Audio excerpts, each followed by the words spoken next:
Hello students, आज हम plus two का एक और टॉपिक करेंगे जिसका नाम है force on A current carrying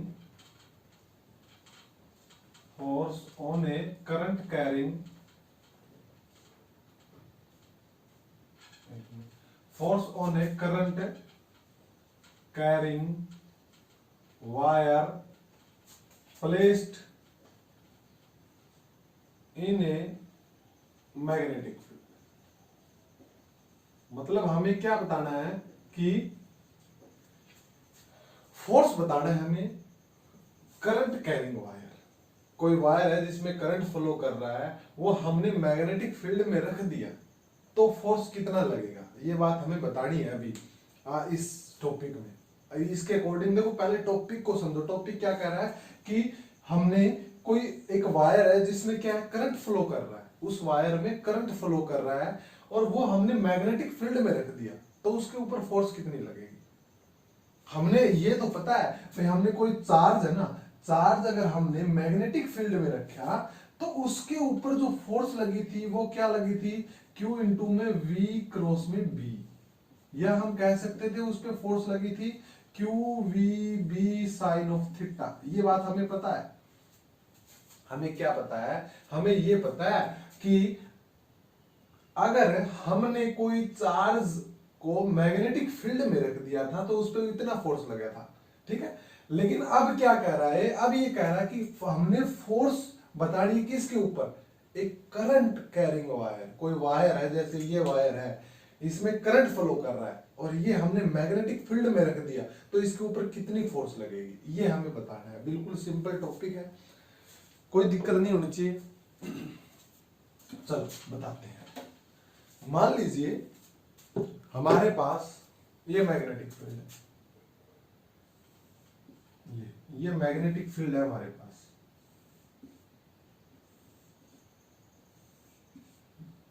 magnetic field की डायरेक्शन ये होगी और ये हमने कोई वायर ले लिया जिसकी लेंथ है L। जिसकी लेंथ क्या है, L। ये हमने कोई वायर ले लिया जिसकी लेंथ है L और ये जो मैग्नेटिक फील्ड के साथ एंगल बना रहा है ना, वो बना रहा है थीटा। अब आप कहोगे कि हमने ऐसे या ऐसे क्यों नहीं लिया, क्योंकि वो एक पर्टिकुलर केस हो जाता, हम एक जनरल केस पढ़ रहे हैं। हमें ये तो पता है कि जब कोई एक चार्ज पार्टिकल हमने मैग्नेटिक फील्ड में रखा तो उस पर फोर्स लग रही है। अब वायर है, वायर में कितने चार्ज फ्लो कर रहे हैं, एक चार्ज तो फ्लो नहीं कर रहा, n number of charge flow कर रहे हैं। वो कितने फ्लो कर रहे हैं अभी मैं आपको उसके बारे में बताऊंगा। मान लीजिए इस वायर में करंट जा रहा है ऐसे आई, इस वायर में ऐसे करंट जा रहा है आई। अब हमें ये बात पता है कि जिस डायरेक्शन में करंट जाता है उसके जस्ट अपोजिट डायरेक्शन में इलेक्ट्रॉन जाते हैं। जिस डायरेक्शन में करंट जाता है उसके जस्ट अपोजिट में इलेक्ट्रॉन जाते हैं। तो इलेक्ट्रॉन कैसे जाएंगे, अब आपको मैं बता देता हूं, इलेक्ट्रॉन जाएंगे ऐसे इस साइड, मतलब नीचे की तरफ। और जो अगर इलेक्ट्रॉन ऐसे आएंगे, देखो एक बात आप हमेशा ध्यान रखना कि जिस डायरेक्शन में करंट जा रहा है उसके जस्ट अपोजिट डायरेक्शन में इलेक्ट्रॉन जाते हैं।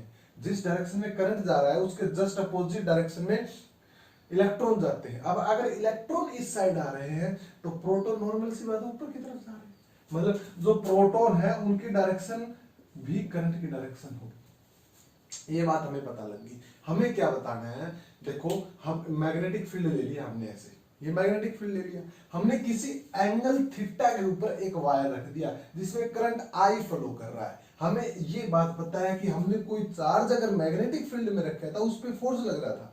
अब यहाँ पे क्या है, वायर है, वायर में करंट फ्लो कर रहा है। इसका मतलब क्या हो गया कि अगर वायर में करंट फ्लो कर रहा है तो वहां नंबर ऑफ इलेक्ट्रॉन फ्लो कर रहे हैं तो वहां पे फोर्स लगेगा। ये बात हमें पता है, लेकिन कितना फोर्स लगेगा वो हमें निकालना है। अब इस वायर में करंट ऊपर की तरफ जा रहा है, अगर करंट ऊपर की तरफ जा रहा है तो इलेक्ट्रॉन इसके जस्ट अपोजिट डायरेक्शन में जाता है। तो अब अगर इलेक्ट्रॉन नीचे जा रहे हैं तो प्रोटॉन ऊपर की तरफ जाएंगे। ये एंगल थीटा बना ले लिया हमने, वायर जो है उसका एंगल थीटा है किसके साथ, मैग्नेटिक फील्ड के साथ, ठीक है। अब हमें ये बात बतानी है, हमें ये बता, देखो force on one one proton या वन चार्ज, एक चार्ज के ऊपर फोर्स कितना लगेगा बताना मेरे को। वो लगेगा कितना, E इंटू में V क्रॉस में B। अब VD का मतलब क्या है, यहां पे ये ड्रिफ्ट वेलोसिटी है। क्या है, एक ड्रिफ्ट वेलोसिटी है।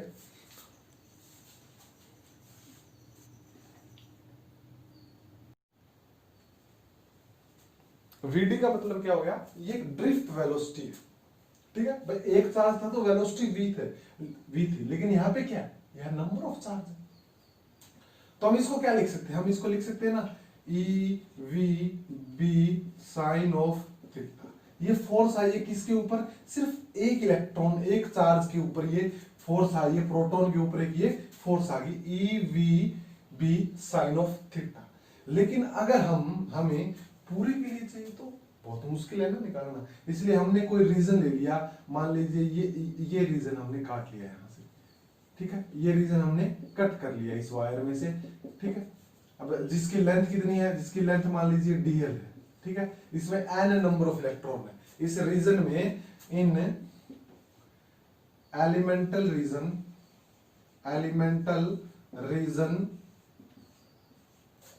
n number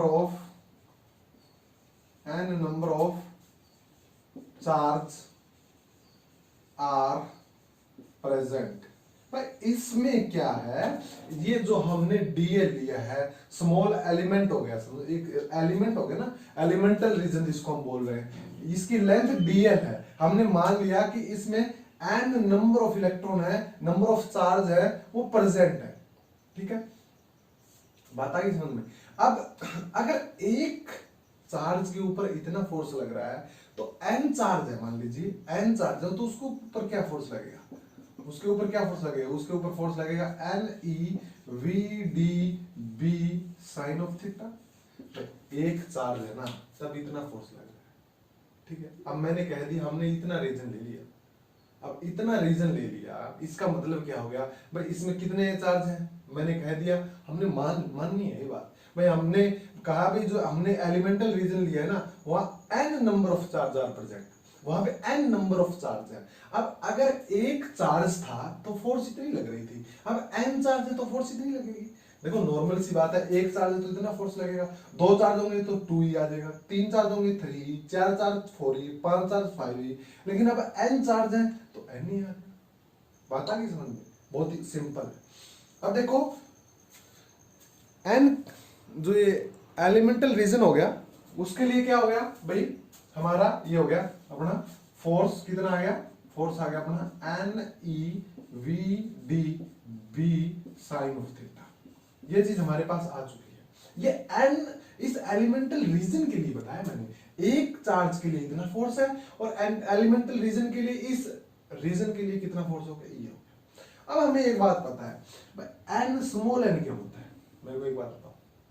मैं देखो नंबर ऑफ चार्ज पर यूनिट वॉल्यूम, क्या लिख सकते हैं हम इसको लिख सकते हैं नंबर ऑफ चार्ज पर यूनिट वॉल्यूम, पर यूनिट वॉल्यूम। भाई एक यूनिट वॉल्यूम में कितने चार्ज होते हैं, नंबर ऑफ चार्ज पर यूनिट वॉल्यूम।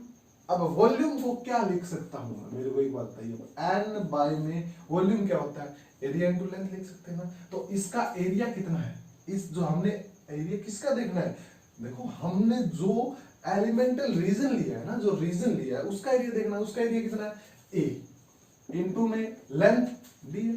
अब कई बच्चे कहते हैं भाई A इंटू L होना चाहिए, ये क्या है। अब एक बात कहो, एरिया तो हमेशा, इसका एरिया क्रॉस सेक्शन है, वो तो हमेशा सेम रहेगा, चाहे हम इसका देखें या पूरे वायर का देखें तो वो तो सेम रहेगा, लेकिन लेंथ है ना वो DL है, इसलिए A इंटू में DL। कई बच्चे कहते हैं भाई या तो DL लो या फिर AL लो, आप ले रहे हो A इंटू में DL, बट एरिया इसका हमेशा सेम रहता है और DL स्मॉल लेंथ है, ठीक है। तो n की वैल्यू ये आ गई, तो हम यहां से क्या कह सकते हैं, जो हमारा n है वो क्या आ गया, NaDL। ये वैल्यू उठा के हम क्या कहां पुट करेंगे, यहां पुट करेंगे। अब ऊपर से मैं साफ कर देता हूं, कोई भी मतलब प्रॉब्लम आए तो आप कमेंट करके पूछ सकते हो, इसमें कोई वो नहीं है, पूछना भी चाहिए। जब तक आपको समझ में नहीं आएगा फायदा नहीं है। फिजिक्स एक ऐसा सब्जेक्ट है जिसमें आपको अच्छे से समझ के पढ़ना होता है। तो एफ अपना कितना आ जाएगा, एन की जगह ये रख देंगे, तो N A D L, N A D L. अब आगे क्या है, E V D B sine of theta. अभी बात पता लगी। देखो एन की जगह हमने ये रख दिया, एन की जगह हमने क्या रखा, एन ए डी एल, और आगे की सेम टर्म ये की। अब हमें एक बात पता है, I इज इक्वल टू, जो हमने थर्ड चैप्टर सेकंड यूनिट में पढ़ा था, वो क्या था, drift velocity, E charge, N number of charge पर unit volume, A area, cross section area. देखो I क्या था, जो रिलेशन होता है ना वीना, इसको बोलते हैं वीना शॉर्ट फॉर्म में, कई इसको वेदना ही बोलते हैं, आपकी मर्जी है भाई आप कैसे ऐसे ध्यान रखो, कैसे ध्यान रखो। ये कब होता है, जब बहुत सारे चार्ज हो। अब वीडी क्या है, ड्रिफ्ट वेलोसिटी। ड्रिफ्ट वेलोसिटी हम क्यों ले रहे हैं, पिछले चैप्टर में हमने पढ़ा था कि बहुत सारे चार्ज हैं, इसलिए उनकी ड्रिफ्ट वेलोसिटी लेनी है हम। ई क्या है, चार्ज है, एन क्या है, number of electron per unit volume, A क्या है, इसका क्रॉस सेक्शन एरिया। तो हम यहाँ पे देखो वीडी हो गया अपना, एन हो गया, ई हो गया, ए हो गया, इसकी जगह हम क्या लिख सकते हैं, आई लिख सकते हैं ना, तो लिख दियो आई। तो एफ इज इक्वल टू, इसकी जगह जैसे आई रखेंगे और क्या बच गया, I B D L sine of theta. लेकिन एक बात आप मेरे को बता दो यहाँ पे कि हमने डीएल लेंथ ली है, तो उसके कारण क्या हमारा पूरा फोर्स आ जाएगा। देखो इस पूरा, अगर हम पूरी लेंथ लेना एल, तो हमारा इस वायर पे फोर्स एफ आएगा। अब हमने लेंथ छोटी सी ली है, लेंथ छोटी सी ली है, तो फोर्स कितना आएगा, फोर्स भी छोटा सा आएगा। तो हम क्या कहेंगे, डी एफ है, तो एफ नहीं है। ये बात आपको ध्यान, और इसका रट्टा भी नहीं मारना, D F is equal to, D F is equal to, नहीं भाई। हमने अगर हम पूरी लेंथ लेना तो इसके ऊपर फोर्स लगेगा एफ, कंप्लीट एफ। अब हमने छोटी सी लेंथ ली है, छोटी सी लेंथ ली है, इसका मतलब क्या हो गया कि इसके ऊपर जो फोर्स लगेगा वो भी छोटा सा लगेगा। भाई छोटी लेंथ ली है डीएल है, तो इसके ऊपर फोर्स लगेगा वो डीएफ लगेगा, नॉर्मल सी बात है, ठीक है। अब हम क्या करें,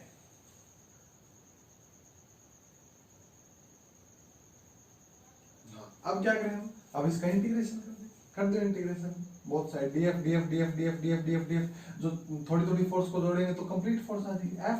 तो एफ इज इक्वल टू, आई क्या है, कांस्टेंट है भाई, आई तो जितना करंट है वो उतना ही है, बी क्या है, कांस्टेंट है, एंगल, एंगल देखो कांस्टेंट है, आप इस जगह देखोगे तो भी थीटा है, इस जगह देखोगे तो भी थीटा, हर जगह थीटा है, तो साइन थीटा भी कांस्टेंट है, अंदर क्या रह गया, डीएल। अब हम क्या करें, अब हमने क्या किया, इसको भी साफ कर देता हूं। अब हमने क्या क्या करना है, और कुछ नहीं करना हमें, बस हमें क्या करना है, डीएल डीएल डीएल का हम क्या कर देंगे, इंटीग्रेशन कर देंगे। तो F is equal to I B sine of theta, DL DL DL DL DL कर करेंगे तो क्या आ जाएगा, कंप्लीट लेंथ आ जाएगी, नॉर्मल सी बात है। तो हमारा जो फोर्स आ गया वो क्या आ गया, I B L sine of theta. इसका मतलब क्या हो गया बच्चों, इसका मतलब हो गया, अगर हम कोई वायर है जिसमें नंबर ऑफ चार्ज है, फ्लो कर रहे हैं, करंट है भाई, करंट का मतलब क्या है, चार्ज फ्लो कर रहे हैं। अगर किसी वायर में नंबर ऑफ चार्ज फ्लो कर रहे हैं, और मतलब करंट फ्लो कर रहा है, और वो हमने मैग्नेटिक फील्ड में रख दिया, वो हमने मैग्नेटिक फील्ड में रख दिया, तो क्या होगा, उसके ऊपर फोर्स लगेगी।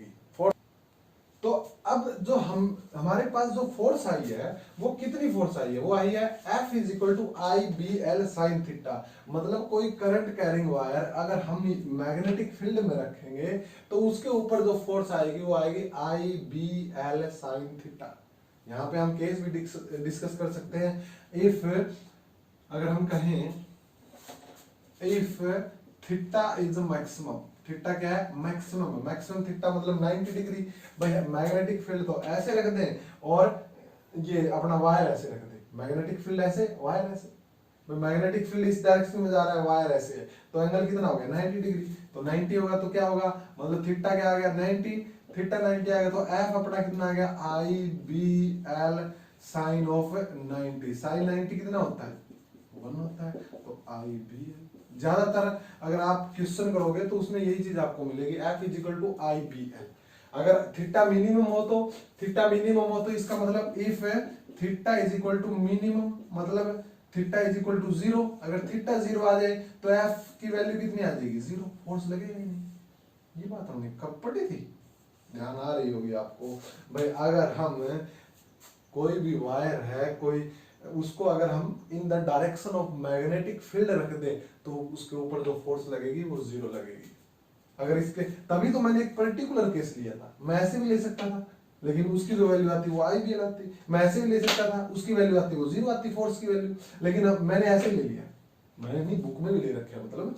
तो जो वो एंगल बनेगा वो थीटा एंगल है। अब हमारे पास IBL साइन थीटा आ गया, हम यहां से पर्टिकुलर केस निकाल सकते हैं। जनरल केस लेने का यही फायदा है कि हम यहां से पर्टिकुलर केस निकाल सकते हैं। हम यहाँ 90 करके देख सकते हैं, 0 कर सकते देख सकते हैं, 45, जो भी आपका मन करे वो आप एंगल रखो और आपकी फोर्स की वैल्यू आ जाएगी। जनरल केस लेने का यही फायदा होता है। अब आपको अच्छे से समझ में आ गया, हमने कुछ नहीं किया, हमने एक बात देखी भाई फोर्स होने करंट कैरिंग वायर, हमें फोर्स बतानी है, करंट कैरिंग वायर है भाई, एक वायर है उसमें करंट जा रहा है, वो हमने मैग्नेटिक फील्ड में रख दिया, हमें बतानी है फोर्स कितनी लगेगी। हमें पता है उसमें करंट आई जा रहा है, अगर हमें पता है जिस डायरेक्शन में करंट जाता है उसके जस्ट अपोजिट डायरेक्शन में इलेक्ट्रॉन जाते हैं। अब इलेक्ट्रॉन नीचे आ रहे हैं तो प्रोटॉन ऊपर आ रहे होंगे, इसकी लेंथ हमने L मान ली और आगे हमने जो प्रोसेस किया मैथमेटिकल कैलकुलेशन की, फोर्स हमारा ये आ गया। नोट करो, बहुत इजी है, मेरे हिसाब से आपको दिक्कत नहीं आनी चाहिए अगर आप समझ के करोगे तो। हाँ अगर आप इनको रटोगे तो दिक्कत आने वाली है, ये श्योर है, आज नहीं तो कल आएगी फिर।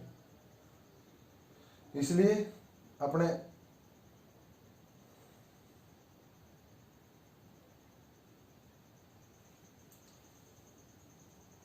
आराम से समझ के करें।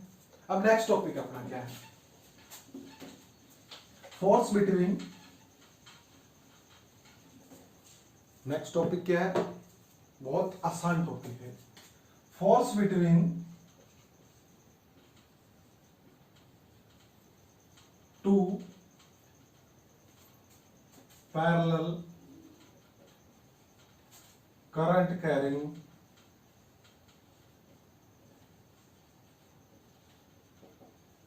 Infinite wire.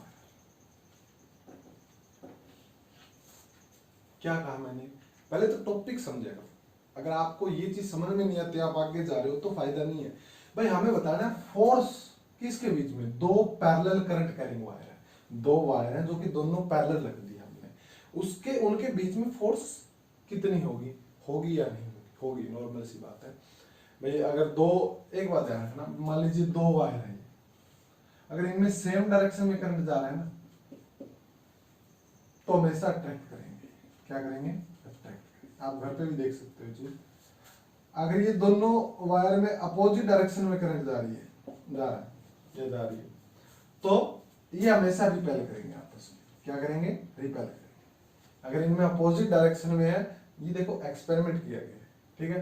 अब ये डायरेक्शन देखो, ये सेम डायरेक्शन है तो दोनों क्या करेंगे अट्रैक्ट करेंगे, मतलब सेम डायरेक्शन हो तो अट्रैक्ट और अपोजिट डायरेक्शन हो तो रिपेल। हम ये बात भी अभी आपको समझा देंगे, अच्छे से समझ में आ जाएगा, मैंने थोड़ा जस्ट पहले बताया है, ठीक है। तो मान लेते हैं कि दो वायर है हमारे पास, इनफाइनाइट वायर है दोनों, किस लेंथ के हैं, इनफाइनाइट लेंथ के, इनफाइनाइट लेंथ के, इनफाइनाइट, ठीक है। दो वायर मान लिए हमने, इनफाइनाइट लेंथ के हैं दोनों, क्या है, पहले तो क्वेश्चन देख लियो, टॉपिक का नाम क्या है, फोर्स बतानी हमें बिटवीन टू पैरेलल, दोनों पैरेलल है, करंट, करंट भी चला दो इनमें, इसमें करंट आई जा रहा है, मान लीजिए इसमें आई करंट जा रहा है, दोनों में आई करंट जा रहा है, तो इसका मतलब क्या हो गया, दो पैरेलल करंट लिए हमने, दो पैरेलल करंट ले लिए, दो वायर लिए सॉरी पैरेलल, उनमें सेम डायरेक्शन में करंट जा रहा है। तो मैंने एक बात आपको बताई थी, अगर सेम डायरेक्शन में करंट जाए तो क्या होता है, वो दोनों वायर आपस में अट्रैक्ट होंगे। अब ये दोनों वायर आपस में क्या होंगे अट्रैक्ट होंगे, ये बात हम प्रूफ करेंगे अभी जस्ट। 5-7 मिनट में आपको इसका ज्ञान आ जाएगा। देखिए अब तो दोनों वायर में क्या है, करंट सेम डायरेक्शन में जा रहा है। इसका मीनिंग क्या हो गया, देखिए अब हमें फोर्स बतानी है। मैं कुछ नहीं किया, हमने इस का अभी तक क्या सारांश निकला है भाई, दो वायर लिए हैं, दोनों पैरेलल हैं, उनमें सेम डायरेक्शन में करंट जा रही है, उनके बीच में फोर्स बताना है। अब घर में जो दो वायर जाते हैं ना, उनके बीच में भी फोर्स लगती है, लेकिन फिर वो चिपकते क्यों नहीं है, क्योंकि वो फोर्स वीक होती है। जैसे ग्रेविटेशनल फोर्स क्या होता है, ग्रेविटेशनल फोर्स भी यही होता है ना। क्या होता है ग्रेविटेशनल फोर्स, तो मैंने बताया ग्रेविटेशनल फोर्स क्या होता है। ग्रेविटेशनल फोर्स भी यही है कि इस यूनिवर्स में कोई भी दो बॉडी है वो आपस में अट्रैक्ट करती है, लेकिन वो फिर चिपकती क्यों नहीं है, क्योंकि उनके बीच में फोर्स वेरी वेरी वीक होता है। ऐसे ही है, ठीक है। अगर अपोजिट डायरेक्शन में तो रिपेल करेंगे, लेकिन वो दूर दूर नहीं फेंकते हैं क्योंकि फोर्स वीक होती है, ठीक है। अब आप मेरे को एक बात बताइए, इस वायर में मान लीजिए इसमें करंट I1 जा रहा है, इसमें करंट I2 जा रहा है, ठीक है। इस वायर में जो करंट जा रहा है ऊपर की तरफ, ठीक है। अब इस वायर में करंट ऊपर की तरफ जा रहा है, इस वायर के कारण यहाँ पे मैग्नेटिक फील्ड होगा। तो इस वायर में हम क्या यूज करेंगे निकालने के लिए, राइट हैंड पाम रूल का। तो करंट ऊपर की तरफ जा रहा है, तो जिस डायरेक्शन में करंट जाता है वहां पे अपने राइट हैंड का थंब रखेंगे। तो अपने राइट हैंड का थंब रखा, फिर हमने फिंगर को कर्ल किया। तो यहाँ पे देखो, जिस डायरेक्शन में करंट जा रहा है वहां पे अपने राइट हैंड का थंब रखेंगे, हमने थंब रखा, फिर अपने फिंगर को कर्ल किया। तो ये फिंगर अब कर्ल कर रहे हैं तो डाउनवर्ड आ रही है। इसका मतलब यहाँ पे जो मैग्नेटिक फील्ड है वो कहाँ है, वो डाउनवर्ड है। मैग्नेटिक फील्ड यहाँ क्या आ गया, डाउनवर्ड आ गया, ठीक है। तो फोर्स क्या होता है, फोर्स हमने अभी निकाला था। फोर्स क्या, करंट कैरिंग वायर है, मैग्नेटिक फील्ड में रख देंगे तो फोर्स कितना आया था, IBL साइन ऑफ थीटा। और ये जो एंगल होता है ना, ये बात हमेशा ध्यान रखना, ये एंगल होता है B और L में, ना कि I और B में। B और L में होता है, किस किस के बीच में, B और L के बीच में। अब जो फोर्स लग रही है, देखो यहां पे क्या है कि वायर सेकंड है ना, इसको हमने सेकंड वायर कहा, इसको हमने फर्स्ट वायर कहा। तो सेकंड वायर में क्या है, अभी हम ये बात कहेंगे। तो इस वायर का जो फोर्स होगा ना, हम लिख रहे हैं यहां पे F2N का मतलब क्या है, F2N का मतलब है force on second wire due to first wire.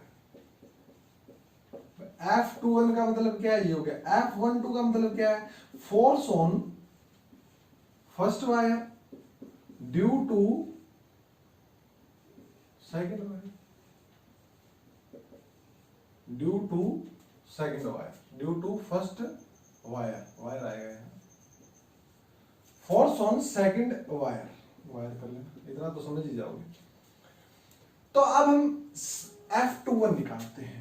F21 का मतलब क्या है, सिंपल सा मतलब है F21 का, भाई फोर्स लग रही है सेकंड वायर पे, किसके कारण, इसके कारण। क्या फोर्स लगेगी, अब देखो पहले तो इसकी फोर्स निकालते हैं। इस डायरेक्शन, देखो जिस डायरेक्शन में करंट जा रहा है वहां पे अपने राइट हैंड का थंब रखेंगे, और जहां मैग्नेटिक फील्ड है वहां अपने फिंगर रखेंगे। तो अब करंट ऊपर की तरफ जा रहा है तो राइट हैंड का थंब ऊपर की तरफ, मैग्नेटिक फील्ड इनवर्ड है तो अपने ये जो फिंगर होगी इनवर्ड होगी। तो फोर्स कहां लगेगा, इस साइड लगेगा। तो फोर्स लगेगा अपना ये, कि कौन सा फोर्स है, F21 फोर्स लग रहा है सेकंड पे ड्यू टू फर्स्ट। तो वो कितना आएगा अपना, वो आएगा I कितना आएगा, 2 है। I कितना है, 2 है। ये बात ध्यान रखनी, यहां करंट कितना है, यहां करंट 2 हो गया ना, BL साइन ऑफ थीटा। अब थीटा बता दो मेरे को, किस किस के बीच में हमें थीटा बताना है, हमें थीटा बताना है B और L। L कहां है, इनवर्ट है, B कहां है, ऐसे। तो एंगल कितना हो रहा है, 90 डिग्री। देखो B इनवर्ट है, L ऐसे, तो एंगल 90 डिग्री। तो हम कह सकते हैं F21 is equal to IBL,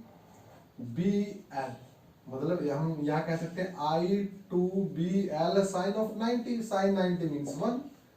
भाई एंगल है B और L के बीच में, B है वो तो इनवर्ट है और ये ऐसे है, तो एंगल 90 डिग्री होगा, समझ में आना चाहिए आपको। तो F21 की वैल्यू क्या आ गई, I2BL।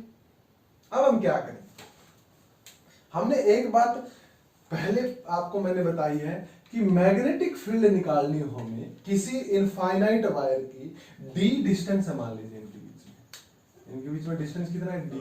अगर हमें मैग्नेटिक फील्ड निकालनी हो डी डिस्टेंस के ऊपर, तो जो मैग्नेटिक फील्ड है डी डिस्टेंस के ऊपर किसी इनफाइनाइट करंट कैरिंग वायर के कारण वो क्या होती है, वो होती है म्यू नोट बाय में 4 पाई 2 आई बाय में डी। तो हम क्या यहाँ आई लेंगे, हम यहां से मैग्नेटिक फील्ड देख रहे हैं डी डिस्टेंस पे, तो यहाँ आई कितना है I1। देखो हम यहां से मैग्नेटिक फील्ड देख रहे हैं डी डिस्टेंस के ऊपर, तो डी डिस्टेंस तो ये, तो यहाँ करंट कितना है I1। तो ये वैल्यू बी वाली यहाँ पे रख देंगे, यहाँ पे रखेंगे तो हमारे पास जो एफ की वैल्यू आएगी वो कितनी आएगी, बहुत सिंपल सी बात है, F21 की वैल्यू आएगी हमारे पास F21 is equal to I2, B की वैल्यू क्या है म्यू नोट बाय में 4 pi 2I1 divided by D into में L। तो हम इसको क्या लिख सकते हैं, हम लिख सकते हैं F21 is equal to mu naught by में 4 pi 2I1 I2 divided by L by में डी और ये। अब L क्यों निकाला हमने फोर्स क्यों नहीं निकाली, हम कह रहे हैं इसका मतलब क्या है, इसका मतलब है फोर्स पर यूनिट लेंथ। एक यूनिट लेंथ की फोर्स निकाल दी हमने, ये क्यों निकाली भैया, ये तो इनफाइनाइट वायर है, इसकी फोर्स निकालना कितना मुश्किल है। अब हमने फोर्स पर यूनिट एक यूनिट लेंथ की फोर्स निकाल दी, तो हमें पता लग गया एक यूनिट लेंथ का जो फोर्स है ना वो इतना है, तो इनफाइनाइट जितनी लंबी वायर होगी हम उतना डिस्टेंस ले लेंगे, उतनी लेंथ ले लेंगे। अब 1 मीटर है तो 1 मीटर ले लेंगे, मतलब एक यूनिट लेंथ की हमने फोर्स निकाल दी। अब ये तो बात होगी F21 की, F21 का मतलब फोर्स लग रहा है सेकंड वायर पे, किसके कारण, फर्स्ट वायर के कारण। सिंपल है, दो वायर लिए हैं, दोनों इनफाइनाइट है, दोनों में करंट जा रहा है, सेम डायरेक्शन में जा रहा है। अब अट्रैक्ट होंगे रिपेल होंगे अभी देखेंगे, हमने तो ये बता दिया इस वायर के ऊपर जो फोर्स होगी ना वो ये होगी। अब दूसरा वाला निकालते हैं। अब सेकंड फर्स्ट वायर पे मैग्नेटिक फील्ड की डायरेक्शन निकालो। अब इसमें करंट देखो राइट हैंड थंब का यूज करेंगे। अब करंट ऊपर की तरफ जा रहा है, तो जिस डायरेक्शन में करंट जा रहा है वहां पे अपने राइट हैंड का थंब रखना है, लेफ्ट हैंड का नहीं, राइट हैंड का थंब रखना है। जिस डायरेक्शन में करंट जा रहा है वहां पे अपने राइट हैंड का थंब रखेंगे और फिंगर को फिर कर्ल करेंगे। तो क्या है देखो, जिस डायरेक्शन में करंट गया तो फिंगर को कर्ल किया, तो यहाँ पे मैग्नेटिक फील्ड की जो वैल्यू है वो आउटवर्ड आ रही है, मतलब मैग्नेटिक फील्ड क्या है आउटवर्ड। अब मैग्नेटिक फील्ड आउटवर्ड है, अब यहां से हम फोर्स निकालो, जिस डायरेक्शन में करंट जा रहा है ऊपर, मैग्नेटिक फील्ड नहीं ऊपर आउटवर्ड आ रही है, डाउनवर्ड नहीं। तो देखो अब देखो जहां जिस हम इसकी फोर्स की डायरेक्शन निकाल रहे हैं, तो जिस डायरेक्शन में करंट जा रहा है वही, जिस डायरेक्शन में मैग्नेटिक फील्ड वही। तो आप अपने पाम को ऐसे, तो यहाँ पे जो फोर्स लगेगा वैसे लगेगा। फोर्स कौन सा है F12, मतलब force due to force on first wire due to second wire. मेरे हिसाब से आपको समझ में आ जाना चाहिए, तो इतना तो मुश्किल भी नहीं है, हमने कुछ नहीं करना। यहां पे फोर्स निकालनी, फोर्स की डायरेक्शन कैसे निकालेंगे, राइट हैंड देखो, तो जिस डायरेक्शन में करंट जा रहा है वहां पे अपने थंब को रखेंगे, जिस डायरेक्शन में करंट आ रहा है वहां पे अपनी फिंगर होगी, फिर अपने पाम को ऐसे करेंगे। तो अब ये इसको इस साइड खींच रहा है, ये इसको इस साइड खींच रहा है। अगर आपको ये भी नहीं पता भाई दो वायर है, ये इसको इस साइड ये इसको इस साइड, तो इसका मतलब ये दोनों आपस में अट्रैक्ट कर रहे हैं, रिपेल कर रहे हैं, आप समझ रहे होंगे भाई ये भी इस साइड खींच रहा है, ये भी इस साइड खींच रहा है, तो दोनों अट्रैक्ट कर रहे हैं। तो ये बात हमने यहाँ भी प्रूव कर दी कि अगर सेम डायरेक्शन में करंट जाएंगे तो ये एक दूसरे को अट्रैक्ट करेंगे। अब F21 निकालना, हमें पता है कि जो हमारे F की वैल्यू होती है वो क्या होती है, F21 क्या होगा IBL sine of theta. I कौन सा है, इसके ऊपर फोर्स लग रही है, force on wire first, force on wire first due to second, तो यहां पे करंट I1 होगा। तो एंगल कितना है, अब देखो मैग्नेटिक B और L की ऐसे एल की लेंथ ऐसे है ना और बी की डायरेक्शन है, तो दोनों परपेंडिकुलर है, तो इसका मतलब क्या हो गया, I1 BL sign of 90, sine 90 कितना होता है सभी को पता है 1 होता है, तो F12 क्या हो गया I1 BL, ठीक है। अब बी मैग्नेटिक फील्ड, इसकी मैग्नेटिक फील्ड इससे डी डिस्टेंस दूर पे कितनी होगी, वो होगी म्यू नोट बाय में 4 पाई I2 है ना, तो 2I2 डिवाइडेड बाय डी। अब जिस बच्चे को ये चीज नहीं पता ना, वो पीछे जाके ये टॉपिक पढ़े कि एक इनफाइनाइट लेंथ का वायर है जिसमें करंट आई फ्लो कर रहा है, उससे डी डिस्टेंस मैग्नेटिक फील्ड कितनी होगी। देखो फिजिक्स का फंडा एक है, फिजिक्स आपको तब समझ में आएगी जब आप रूटीन में स्टडी करोगे, रेगुलर स्टडी करोगे। ये नहीं आज 5 घंटे पढ़ रहे हो फिर 5 दिन पढ़ ही नहीं रहे, आप रोज चाहे 2 घंटे पढ़ रहे हो, 1 घंटा पढ़ रहे हो, 3 घंटा पढ़ रहे हो, 4 घंटा, जितना आप स्टडी को टाइम दे रहे हो, लेकिन रेगुलरिटी जरूरी है। रेगुलरिटी आए और रेगुलरिटी से पढ़ो आप। भाई आज एक टॉपिक, हमने 2 टॉपिक पढ़ने हैं, हमने आज इतना काम करना है, तो वो करना है, तब जाके कुछ बात मिलेगी। अब जिन बच्चों को ये बात नहीं पता, इसका मतलब पीछे वाला उनको समझ में नहीं आया ना, तो ये वैल्यू हम यहाँ रख देंगे। तो F12 की वैल्यू क्या आ गई, I1 म्यू नोट बाय में 4 pi 2I2 divided by DL by में लेंथ। हमें क्या निकालना है, F12 पर यूनिट लेंथ, वो क्या आ गया, म्यू नोट बाय में 4 pi 2I1 I2 divided by D. मतलब दोनों फोर्स एक दूसरे को अट्रैक्ट भी बराबर फोर्स से कर रहे हैं, वो भी यही आया था ना, F21 डिवाइडेड बाय L, वो कितना आया था हमारा, म्यू नोट बाय में 4 pi 2I1 I2 divided by D, वो भी यही, ये भी यही, तो दोनों फोर्स इतना लगाएंगे, दोनों आपस में क्या करेंगे, अट्रैक्ट करेंगे। तो मोस्ट इंपॉर्टेंट टॉपिक है एग्जाम के पॉइंट ऑफ व्यू से कि फोर्स हमें बताना है, 2 parallel current carrying wire, infinite wire, तो फोर्स उनके बीच में ये हो गया। फोर्स पर यूनिट लेंथ क्यों निकाली है, ताकि ये इनफाइनाइट वायर है, अब हमने एक यूनिट लेंथ की फोर्स निकाल दी तो हमारे पास ही आ गया। अब मान लीजिए एक छोटी सी बात समझ में आ गया होगा, बहुत आसान है ना। अब आप मेरे को एक छोटी सी बात बताइए